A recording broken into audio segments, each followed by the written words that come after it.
Welcome back to The Explainer. Have you ever had just a massive argument over something completely trivial?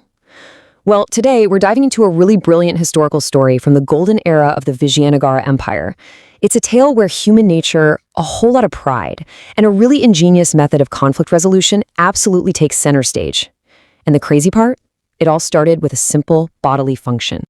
So, how did a simple yawn almost break apart an empire's royal court? I mean, it kind of sounds like the setup to a joke, doesn't it? To understand how this bizarre situation escalated, we first have to look at the tension that basically took over the once cheerful corridors of the palace. We're looking at a real historical conflict that resulted in weeks of complete silence between a mighty king and his queen. And it literally all started with an involuntary exhale of breath. "Help me, please, Rama. Only you can help the king understand." The queen was absolutely distraught. She tried her best to resolve the issue with the king, but, well, she completely failed. So with no other alternative, she placed her last hope in a brilliant poet named Rama to fix her broken marriage. But you might be wondering, who exactly were these people? And what on earth went wrong? Section 1. A Golden Empire's Witty Court.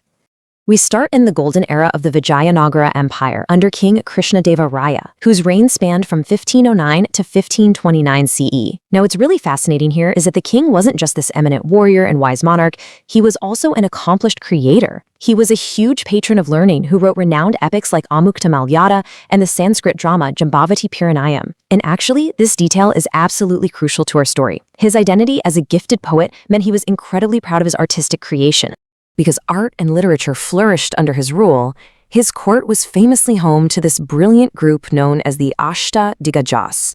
Essentially, this was a group of 8 celebrated poets, which included notable figures like Alasani Pedana and, of course, our protagonist, the quick-witted poet and advisor Tenali Ramakrishna. That's the Rama the queen was begging for help. Tenali Rama earned a very special place in the court because of his humor and his absolute knack for finding clever solutions to seemingly insurmountable problems. And boy, was he about to face a big one. Section 2. The Royal Yawning Quarrel. Okay, so how did this agonizing silence between the king and his queen actually start? Well, the source text outlines a, honestly, rather comical timeline of escalation. First, the king wrote a poem filled with vague expressions about the sun, the moon, stars, beautiful skies, but honestly, it made absolutely no sense. Second, when he tried to recite it to his ministers, they actively avoided him. You can just imagine them making up ridiculous excuses so they wouldn't have to listen to his terrible poetry, right? Feeling totally ignored, the king decided to corner his exhausted queen, Thermalambabal, late in the evening for a private recitation.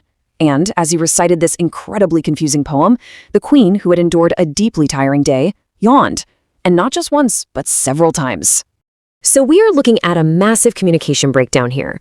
From the king's perspective, his artistic pride was completely wounded. He thought his wife was directly disrespecting his masterpiece, so he stormed off in a rage. But in reality, from the queen's point of view, a yawn just signifies pure physical exhaustion. Her perfectly natural response was totally misinterpreted by the proud king. And the result? For weeks, he stopped visiting her and completely refused to utter a single word to her. Section 3. Seeking Tenali Rama's help. Distraught by the king's prolonged silence, the queen turns to the court's wittiest mind. Rama listens patiently and quickly realizes that directly confronting the king's hurt pride just won't work. I mean, you can't exactly tell a powerful, proud monarch that he's overreacting. So he begins calculating a cunning strategy to make the king see reason entirely on his own terms. As he tells the queen, "This needs a well-planned approach, and I may need time to find the right strategy."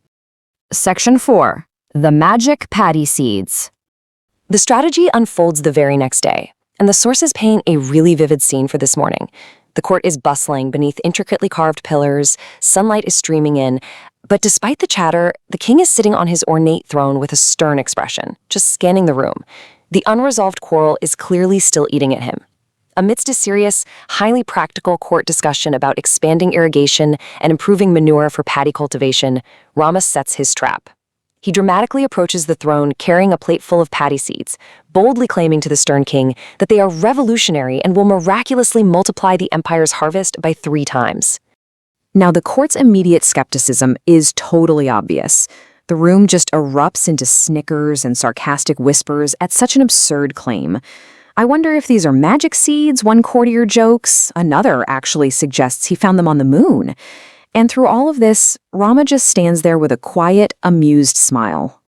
The king, however, frowns. He's entirely unimpressed, and he logically dismisses Rama's claim right then and there. He points out that real agriculture requires strict conditions, special soil, quality manure, and both pest and insect repellents. He sternly reminds Rama that if they relied on magic and things went wrong, the empire's farmers would suffer terribly. Section 5. A clever resolution.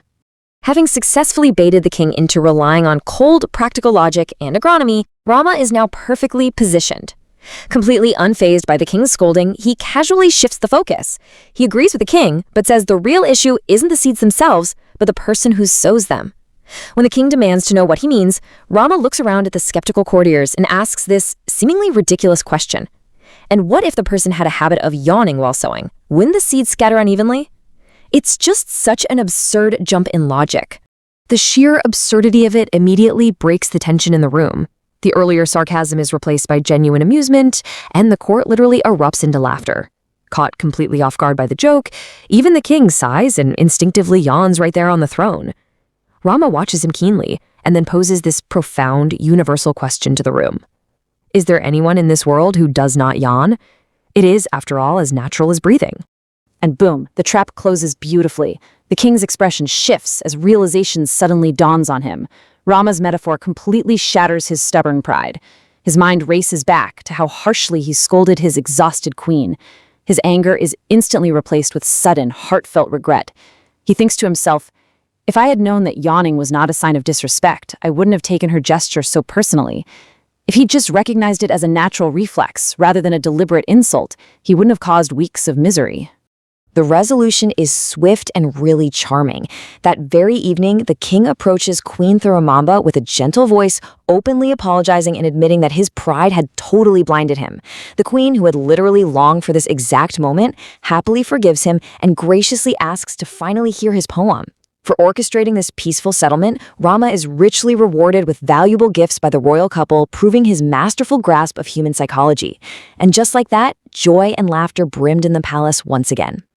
To wrap up this explainer, I want to leave you with this final thought.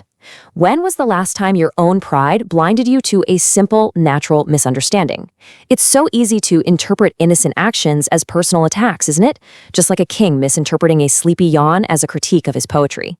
This story is a fantastic reminder to just pause, drop our pride, and look for the simple human truths in our daily interactions.